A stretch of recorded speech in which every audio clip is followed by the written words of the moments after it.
हर साल रक्षाबंधन का त्योहार आता है, अपने साथ भाई बहन के रिश्ते का जश्न लेकर आता है। रक्षाबंधन एक खूबसूरत भारतीय त्योहार है जो भाइयों और बहनों के बीच प्यार और सुरक्षा का प्रतीक है। इस दिन बहनें अपने भाइयों की कलाई पर राखी नामक एक पवित्र धागा बांधती हैं, जबकि भाई बदले में जीवन भर अपनी बहनों की रक्षा और देखभाल करने का वादा करते हैं। जैसे जैसे त्योहार नजदीक आया, माया रवि की कलाई पर राखी बांधने के लिए उत्साहित हो गई। उन्होंने रंग बिरंगे धागों और मोतियों से एक खूबसूरत राखी बनाने में कई दिन बिताए और इसे बनाने में अपना सारा प्यार डाला। रक्षाबंधन की सुबह पूरा गांव उत्सव की तैयारियों से गुलजार रहा। रक्षाबंधन की कहानी माया ने मंदिर जाकर अपने भाई की सलामती और खुशी के लिए प्रार्थना की। वो रवि की कलाई पर राखी बांधने के पल का बेसब्री से इंतजार कर रही थी। हालांकि उस वर्ष कुछ असामान्य घटित हुआ। डाकुओं का एक समूह गांव में परेशानी पैदा कर रहा था और ग्रामीणों की चिंता बढ़ती जा रही थी। आसन खतरे से अनजान माया रवि के पास पहुंची, जो खेतों में जाने की तैयारी कर रहा था। उसने प्यार से उसकी कलाई पर राखी बांधी और आंखों में खुशी के आंसू भरकर बोली, भाई, मुझसे वादा करो कि तुम हमेशा मेरी रक्षा करोगे, चाहे कुछ भी हो जाए। रक्षाबंधन की कहानी एवं चर्चित कथाएं।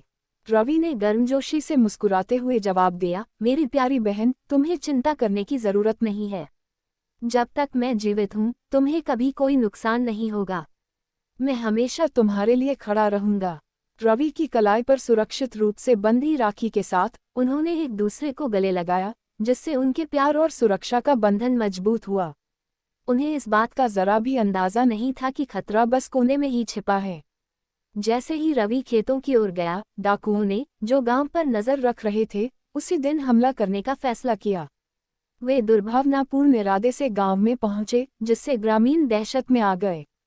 माया सहित सभी के दिलों में डर बैठ गया। आसन खतरे के बारे में सुनकर माया यह विचार सहन नहीं कर सकी कि उसकी वजह से उसके भाई को नुकसान होगा। उसकी रक्षा के लिए दृढ़ संकल्पित होकर उसने एक योजना बनाई। साहस और त्वरित सोच के साथ उसने ग्रामीणों को एकजुट किया और उनके घरों की रक्षा के लिए एक रणनीति तैयार की। जैसे ही डाकू गांव के पास पहुंचे, उन्हें एकजुट ग्रामीणों के तीव्र प्रतिरोध का सामना करना पड़ा।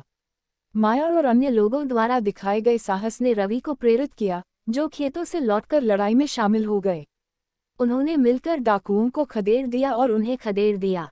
गांव खुशियां मना रहा था, अपने भाई बहनों रवि और माया की बहादुरी के लिए आभारी था। उनके बंधन और एक दूसरे के प्रति प्यार ने न केवल उन्हें नुकसान से बचाया था, बल्कि पूरे गांव को भी बचाया था। उस दिन के बाद से रवि और माया के रक्षाबंधन समारोह का गहरा महत्व हो गया। यह उनके अटूट प्रेम, साहस और एक दूसरे की रक्षा करने की भक्ति की याद दिलाता है, चाहे परिस्थितियां कैसी भी हों। गांव ने उन्हें नायकों के रूप में सम्मानित किया और हर साल नए उत्साह के साथ रक्षाबंधन मनाने की कसम खाई। रक्षाबंधन की कहानी और इसलिए रवि और माया के असाधारण रक्षाबंधन की कहानी ग्रामीणों के दिलों में बस गई, जो पीढ़ी दर पीढ़ी चलती रही, जो भाई बहनों के बीच स्थायी बंधन और प्रेम और सुरक्षा की शक्ति का प्रतीक है। रक्षाबंधन की कहानी एवं चर्चित कथाएं। रक्षाबंधन की कहानी लक्ष्मी और विष्णु की कथा भारतीय पौराणिक कथाओं में से एक है, जो हिंदू धर्म में प्रसिद्ध है। यह कथा भगवान विष्णु की विभिन्न अवतारों में उनकी पत्नी लक्ष्मी के साथ जुड़ी हुई है। विभिन्न पौराणिक काल में इस कथा के विविध रूपों को लोगों ने सुना और पूजा का प्रतीक माना है। एक प्रसिद्ध लक्ष्मी और विष्णु की कथा है, जो वामन अवतार वामन विष्णु से जुड़ी हुई है। कथा के अनुसार दैत्य राजा बलि बहुत शक्तिशाली था और विश्व पर अधिकार करने की योजना बना रहा था। देवताओं को इस बात का चिंता था कि बलि की विशाल सेना उन्हें महासमर्थी बना सकती है। इसलिए देवताओं ने भगवान विष्णु की मदद मांगी। भगवान विष्णु ने वामन अवतार धारण किया और छोटे से ब्राह्मण बच्चे के रूप में प्रकट हुए। वामन ब्राह्मण के समय राजा बलि एक यज्ञ का आयोजन कर रहे थे और दान देने के लिए उन्हें ब्राह्मणों का दर्शन करने की इच्छा थी।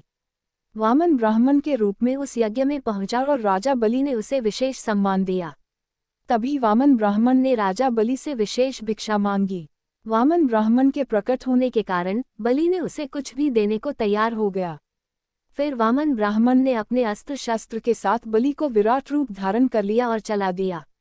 वामन ने एक ही कदम में ब्रह्मांड के 3 लोकों का अधिपति बन लिया। राजा बलि ने इसके बाद अपने भाई वामन को पहचाना और उसे प्रशस्त किया। भगवान विष्णु ने बलि को धन्यवाद दिया और उन्हें अपनी राजसत्ता का अधिकारी बनाया। इस प्रकार भगवान विष्णु ने वामन अवतार के माध्यम से राजा बलि की रक्षा की और उसे धन्यवाद दिया। इस कथा के कारण रक्षाबंधन पर्व को भी विशेष रूप से वामन जयंती के रूप में मनाया जाता है। पोरस और सिकंदर के बीच की दोस्ती एक मशहूर कहानी है जिसे इतिहासकारों ने उल्लेख किया है। सिकंदर और पोरस दोनों ही बड़े बड़े शासक थे और उन्हें एक दूसरे के सामने शक्तिशाली राजा के रूप में जाना जाता था। वे दोनों ही अपने राज्यों के समृद्धता, शक्ति और बल के लिए जाने जाते थे। हालांकि सिकंदर ने भारत में अपनी विजयों के बाद पोरस से मुलाकात की और दोनों ने दोस्ती की शुरुआत की। अंततः पोरस ने सिकंदर को एक बहुमूल्य तोहफा दिया जो एक रत्नाकर मुखौटा था। सिकंदर ने उसे अपने हथियारों में जोड़ा और अपनी जंग के वक्त उसे पहना था। बाद में जब सिकंदर का सेनापति पोरस के साथ लड़ने के लिए भेजा गया था, तब उन्होंने देखा कि वह रत्नाकर मुखौटा पहन रहा है। पोरस के सेनाप रीदमो। रक्षाबंधन की कहानी। रक्षाबंधन की कहानी। रक्षाबंधन भारतीय पर्वों में से एक है जो भाई बहन के प्रेम और सम्मान का उत्सव है। रक्षाबंधन का शायद ही निश्चित रूप से इतिहास ज्ञात हो, लेकिन इसका प्रारंभ विभिन्न प्रकारों में प्राचीन समय से होता आया है। प्राचीन काल में विभिन्न क्षेत्रों में रक्षाबंधन का अनुसरण किया गया था। इसमें भाई अपनी बहन को सुरक्षा और समृद्धि की कामना के साथ विशेष बंधन बांधता था और बहन भाई को बधाई देती थी। इस पर्व का मूल अर्थ रक्षा और बंधन है, जिससे भाई बहन के प्रेम और आपसी सम्मान को दर्शाया जाता है। रक्षाबंधन की कहानी। रक्षाबंधन की कहानी हिंदू मिथकों में एक प्रसिद्ध कथा है जो रक्षाबंधन के पावन पर्व की उत्पत्ति के पीछे है। इसमें कहा जाता है कि भगवान विष्णु के वामन अवतार के द्वारा बलिराजा का वध किया गया था। बलिराजा की पत्नी विंध्यावती बहन समझी जाती थी और उसने विष्णु वामन की प्रत्याशा को अपने भाई बलिराजा को बंधन बांधकर मांगा था कि वह अपने भाई को रक्षा करें। विष्णु वामन ने इसे मान लिया और उसने बलिराजा को स्वर्ग से पुनः जीवित कर दिया था। इसी प्रकार से रक्षाबंधन का पर्व आज तक चलता आया है और भाई बहन के प्रेम का प्रतीक बना हुआ है। रक्षाबंधन का पर्व भारत और नेपाल के अलावा अन्य भारतीय देशों में भी धूमधाम से मनाया जाता है। इस पर्व के दिन भाइयों को बहनें विशेष रूप से तैयारी करती हैं और उन्हें राखी बांधकर उनके लिए आरती करती हैं। भाई भी उन्हें उपहार देते हैं और बहनें उनके सुरक्षा, शुभकामनाएं और लंबे जीवन की कामना करती हैं। इस पर्व का संबंध प्यार, सम्मान और भाई बहन के प्रेम से होता है और यह इस विशेष रिश्ते को और भी मजबूत बनाता है। रक्षाबंधन की कहानी। रक्षाबंधन की कहानी। रक्षाबंधन एक महत्वपूर्ण भारतीय पर्व है जो भाई बहन के प्रेम, सम्मान और संबंध का प्रतीक है। यह पर्व भाई बहन के बीच एक विशेष बंधन का अवसर प्रदान करता है। रक्षाबंधन भाई बहन के प्रेम को प्रतीकता करता है। भाई बहन के बीच इस पर्व के माध्यम से प्रेम और सम्मान की भावना को स्पष्ट किया जाता है। इसे अनूठा और अनमोल रिश्ता माना जाता है जो जीवन भर चलने वाला होता है। रक्षाबंधन शब्द खुद में ही भाई के बहन की रक्षा करने का अर्थ है। भाई अपनी बहन के प्रति रक्षा भावना को प्रदर्शित करता है और उसे संरक्षित महसूस कराता है। रक्षाबंधन भाई बहन के संबंधों को मजबूत बनाता है। इस दिन को मनाने से भाई बहन एक दूसरे के प्रति अधिक समर्थ होते हैं और खुद को अपने परिवार का महत्वपूर्ण हिस्सा मानते हैं। भाई बहन के बीच इस दिन को मनाने से आदर और सम्मान की भावना जगाई जाती है। यह एक दूसरे के प्रति सम्मान का एक विशेष तरीका है और परिवार के माहौल में सामंजस्य और सौहार्द बनाए रखने में मदद करता है। रक्षाबंधन की कहानी। रक्षाबंधन भारतीय संस्कृति का एक महत्वपूर्ण अंग है जो परंपरागत रूप से पीढ़ी तक चलता आया है। इसे परिवार के महत्वपूर्ण त्योहारों में से एक के रूप में माना जाता है जो परिवार के सदस्यों को एकजुट करता है। रक्षाबंधन भाई बहन के आपसी समर्थन का एक प्रतीक भी है।